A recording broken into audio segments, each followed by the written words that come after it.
Hello friends, good morning. कसे आहात तुम्ही सगळे? मजेत ना? असेच मजेत राहा, आनंदात राहा हीच आपण मजाने प्रार्थना करूया आणि आजच्या व्लॉगला, आजच्या रेसिपीला आपण सुरुवात करूया. तर इकडे काय केलं आहे मी की चिंच भिजत घातलेली आहे, म्हणजे चिंचेचा कोळ आपल्याला लागणार आहे. तर आणि इकडे मी तूर डाळ भिजत घातलेली आहे. तर मस्त आज असं सांबरचा बेत आहे आणि इडलीचा पण बेत आहे. तर डाळ पण इकडे 15 ते 20 मिनटं मी भिजत घातलेले आहे. त्यानंतर इकडे ह्या मिक्स भाज्या आहेत, त्यामध्ये शेवगा आहे, त्यानंतर टोमॅटो, बटाटा आणि कांदा सगळंच म्हणजे एकत्र आपण जे सांबरमध्ये घालतो त्या सगळ्या भाज्या एकत्र आहेत आणि त्या मी आता शिजवून घेणार आहे. भाज्या वेगळ्या शिजवणार आहे कढईमध्ये आणि जी डाळ आहे आपली तुरीची तर ती वेगळी कुकरला शिजवून घेणार आहे. तर वेगवेगळं शिजवून आता छान असं घट्ट होतं, नाहीतर मग कुकरमध्ये टाकल्या भाज्या की मग ते खूप असं शिजून जातात, भाज्या लवकर शिजतात आणि डाळ शिजायला थोडासा वेळ लागतो. तर या ठिकाणी आता भाजी एका बाजूला आणि डाळ एका बाजूला आपण लावून दिलेली आहे. नंतर इकडे हे इडलीचं जे पीठ आहे ते मी बाहेरूनच आणलेलं होतं, इन्स्टंट आपलं इडलीचं पीठ. तर या ठिकाणी मिळतं 50 रुपयाला 1 किलो आणि खूप साऱ्या इडल्या बनतात त्याने. तर आज तेच आम्ही ट्राय करणार होतो. आणि इकडे प्रॉब्लेम असा झालेला होता की माझं इडली पात्र जे आहे ते तिकडे गावीच राहिलेलं आहे. त्यामुळे मला मग याच्यामध्ये असं कुकरमध्ये पाणी घातलं आहे, त्यानंतर ही प्लेट ठेवलेली आहे कुकरमध्ये आणि जे ग्लास आहेत ना त्यामध्ये मी तेल लावणार आहे आणि त्यामध्ये ते बॅटर टाकणार आहे. तर ग्लास इडली आज आपण करणार आहोत. तर या ठिकाणी सेम असे ग्लास आहेत हे.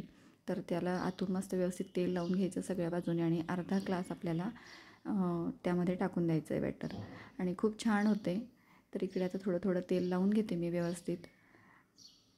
तर इडली पात्र नसलं की असं आपण करू शकतो किंवा मग जर ग्लासमध्ये नसेल ठेवायचं तर आपण वाट्यांमध्ये पण ठेवू शकतो आणि ते आपण खूप छान होतात. तर या ठिकाणी आता बॅटर टाकून घेते मी, सगळ्या ग्लासांमध्ये टाकून घेणार आहे आणि ठेवून देणार आहे. पाणी आणि कुकर गॅसवर मी पाणी उकळत ठेवलं होतं. थोडंसं पाणी घालायचं आहे म्हणजे खाली जो कुकर आहे तो खराब होत नाही आपला तळाला. या ठिकाणी 4 ग्लास मावलेले आहेत माझे आणि आपण शिट्टी काढून घ्यायची आहे झाकणाची आणि मग लावून द्यायचं आहे झाकण. त्यानंतर इकडे आता भाज्या पण शिजल्या आहे, डाळ पण शिजलेली आहे. सांबरला आपण फोडणी देणार आहे आता आणि डाळ बघू शकता मस्त अशी शिजलेली आहे, घट्ट मस्त असं सांबार तयार होणार आहे. इकडे चिंचेचा कोळ पण मी तयार करून घेतला आहे मिक्सरला बारीक फिरून. त्यानंतर इकडे कढईमध्ये तेल घातलेलं आहे, त्यामध्ये लाल मिरच्या घातल्या, जिरे घातले, कढीपत्त्याची फोडणी घातली, हिंग घातलेलं, छान असं तडका आला त्याला आणि त्यामध्ये आपण अर्धा चमचा लाल तिखट घातला आहे. त्यानंतर सांबर मसाला घातला आणि मस्त अशा भाज्या आता त्यामध्ये घालायच्या, आपल्याला फोडणी द्यायची. मस्त खमंग वास सुटलेला आहे. त्यामध्ये आता जे डाळ आपली शिजवलेली ती पण घालून द्यायची, सगळ्या भाज्या घालून दिलेल्या आहे मी आणि त्यामध्ये हे चिंचेचा कोळ आणि डाळ असं एकत्र करून घेतलं होतं मी आणि ते घातलं आहे.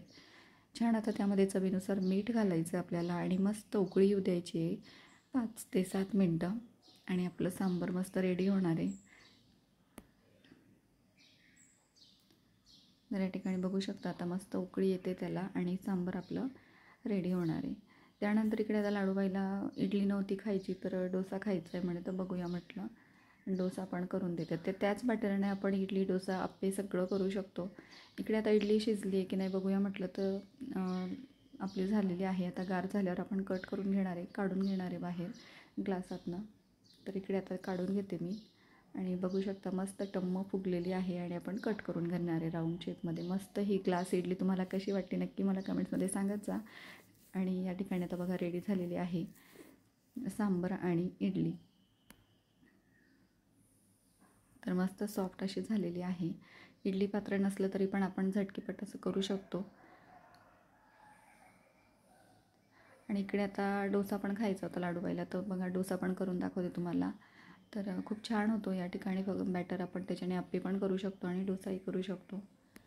तर एका बाजूने मस्त खरपूस भाजला गेला की आपल्याला जर अजून खरपूस पाहिजे असेल तर दोघं बाजूने मस्त असा आपण शेकून घ्यायचं आहे. तिकडे मी थोडंसं आता तेल लावून घेते त्यावर आणि दोघं बाजूने मस्त खरपूस शेकून घेणार आहे डोश्याला.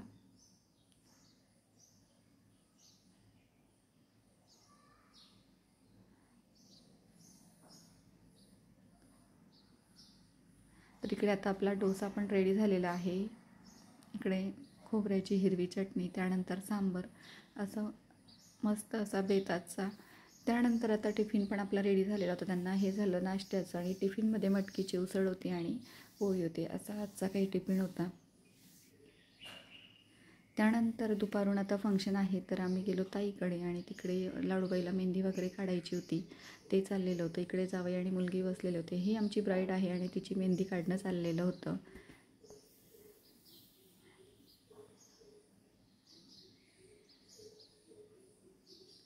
तर इकडे आणि हे बघा त्यांच्याकडे मस्त असे बर्ड आहेत, तर त्या अशी लहानच आमचं बाळ आहे, आमच्या ताईच्या नात आहे म्हणजे ताईची.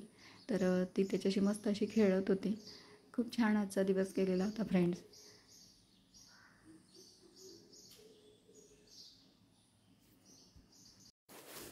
आणि इकडे सगळी आता पाहुणे मंडळी जमलेली आहे ताईकडे आणि रातची एक्झाम असल्यामुळे आम्ही काही तिकडे जाऊ शकलो नाही. आता मेहंदी लाडूबाईची काढणं चाललेलं आहे आणि तिची मेहंदी झाल्यावर आम्ही परत घरी येणार आहोत आणि नंतर मग फंक्शनच्या दिवशी पुन्हा जाणार आहोत. तर इकडे आता बघा मेहंदी वगैरे काढून झालेली आहे